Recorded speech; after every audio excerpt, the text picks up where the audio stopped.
Ste pripravljeni na te božanske čokoladne puding kocke, pripravljene brez pečenja? Zgleda zelo zahtevno, a je to v bistvu ena najbolj preprostih sladic, kaj jih lahko pripravite doma.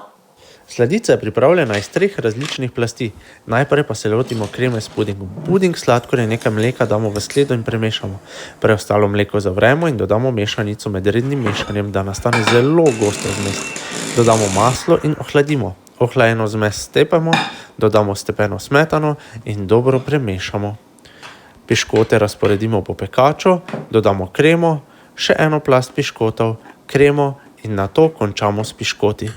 Postavimo v hladilnik in sledi še čokoladni preliv, za katerega uporabimo čokolado, maslo in smetano. Prelijemo in postavimo čez noč v hladilnik. Kako slastno. Dober tek!